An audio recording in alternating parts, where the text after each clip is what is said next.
Hello बच्चों, let's see this question. Question says, what is the ratio of forces of gravitation between two masses m1 and m2 kept at a distance r on earth and on moon?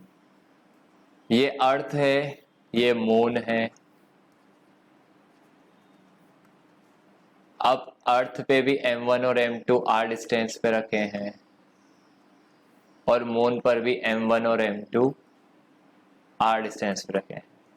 अर्थ पर acceleration due to gravity होता है g और moon पर होता है g/6. अर्थ के gravitation का 1/6 होता है, राइट? ओके, तो दोनों ही बॉडीज पर same acceleration due to gravity. Sorry, यहाँ पे अगर अर्थ पे देखोगे तो अर्थ पे m1 पे भी g लग रहा है, m2 पर भी g लग रहा है, राइट? मून पे देखोगे तो मून पे m1 पे भी g/6 लग रहा है, m2 पर भी g/6 लग रहा है. ओके, आपको बताना है कि फोर्स का रेशियो क्या होगा. तो की कंसेप्ट इज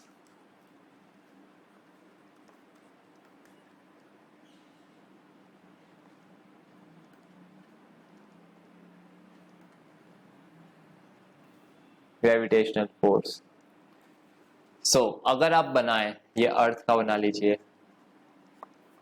तो अर्थ पे दो मास है m1 m2 r डिस्टेंस पे. फोर्स क्या लिखोगे? g m1 m2 by r square. Yes और नो? यस. अब आप मून पे आ जाइए. मून पे वही m1 m2 r डिस्टेंस पे रखे हैं. फोर्स क्या लिखेंगे? g m1 m2 by r square. ये ग्रेविटेशनल फोर्स मीडियम पर डिपेंड नहीं करता, पहला पॉइंट, क्योंकि इसमें दोनों पर ही, इस पर भी g लग रहा है नीचे की तरफ, इस पे भी g लग रहा है. इसमें इस पर g/6 लग रहा है और इस पे भी g/6 लग रहा है, राइट?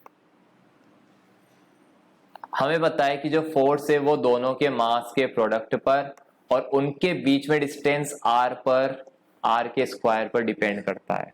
यस, तो यहाँ पे m1 m2 और r देखेंगे तो m1 m2 r m1 m2 r same है. यस, तो फोर्स का रेशियो क्या हो जाएगा? ये अर्थ का है, ये मून का है, तो अर्थ पर फोर्स और मून पर फोर्स का रेशियो 1/1. तो आंसर क्या आएगा? 1:1. बिकॉज मास भी सेम है, डिस्टेंस भी सेम है. फोर्स मास और डिस्टेंस पे ही तो डिपेंड करता है, इसीलिए मास और डिस्टेंस सेम होने पर रेशियो भी सेम होगा, 1:1. This is your answer. I hope you understood the solution very well. Best of luck. Thank you.